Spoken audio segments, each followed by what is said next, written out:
নমস্কার বন্ধুরা, কেমন আছেন সবাই? আমার চ্যানেলে আপনাদের সকলকে স্বাগত। আজ আমি একটি বাটার রেসিপি নিয়ে চলে এসেছি। এটি হচ্ছে পটল বাটা।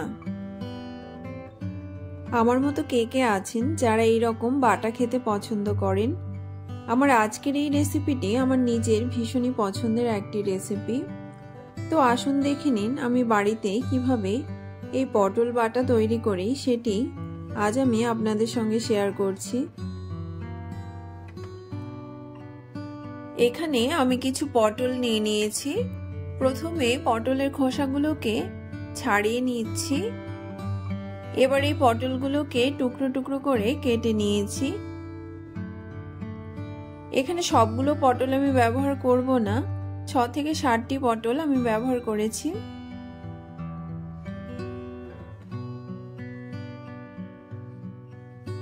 এখানে আমার পটলগুলো কাটা হয়ে গেছে।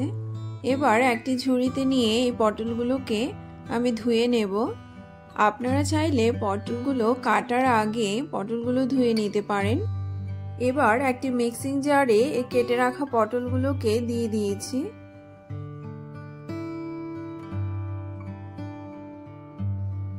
দিয়েছি 10 থেকে 12 কোয়া রসুন, 5টি কাঁচা লঙ্কা আর সামান্য জল দিয়ে একটি মিহি পেস্ট তৈরি করে নেব। এখানে আমার পটলের পেস্ট তৈরি করা হয়ে গেছে। দেখতেই পাচ্ছেন কতটা মিহি পেস্ট তৈরি করে নিয়েছি। এবার গ্যাসে একটি কড়াই বসিয়ে দিয়েছি।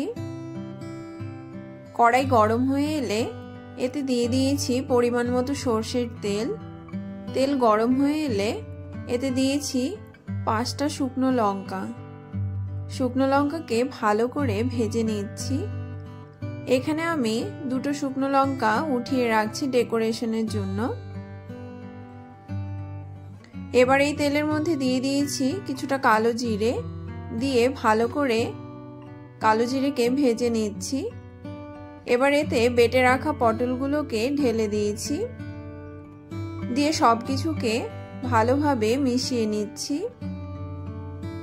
এবার এতে দিয়ে দিয়েছি স্বাদমতো লবণ, হাফ চামচ হলুদ গুঁড়ো, হাফ চামচ কাশ্মীরি লাল লঙ্কার গুঁড়ো, দিয়ে আবারও সবকিছুকে সুন্দরভাবে মিশিয়ে নিচ্ছি।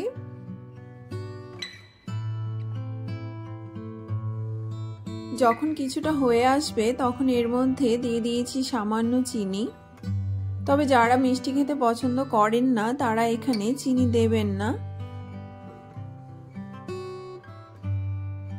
নুন, ঝাল, মিষ্টি সবকিছু মিশে এই বাটায় একটি অসাধারণ টেস্ট আসে। যারা এইভাবে কোনোদিনও বাটা তৈরি করে খাননি তারা একবার এইভাবে বাটা তৈরি করে খাবেন, দেখবেন ভীষণই ভালো লাগবে। এখানে আমার বাটা একদম তৈরি হয়ে গেছে। এবার এটিকে একটি প্লেটে সার্ভ করে নিয়েছি। গরম ভাতের সঙ্গে এরকম বাটা হলে আর কোনো কিছুর প্রয়োজন হবে না, এই বাটা দিয়েই খাওয়া শেষ হয়ে যাবে। তো বন্ধুরা, আপনাদের যদি এই পটল বাটার রেসিপিটি ভালো লেগে থাকে তাহলে আপনারা অবশ্যই একবার বাড়িতে এইভাবে ট্রাই করবেন। আমার চ্যানেলটি যদি আপনাদের ভালো লেগে থাকে তাহলে আমার চ্যানেলটিকে সাবস্ক্রাইব, লাইক, কমেন্ট এবং শেয়ার করতে ভুলবেন না যেন। দেখা হচ্ছে পরের নতুন কোনো রেসিপির সঙ্গে। ভালো থাকবেন, সুস্থ থাকবেন। ধন্যবাদ।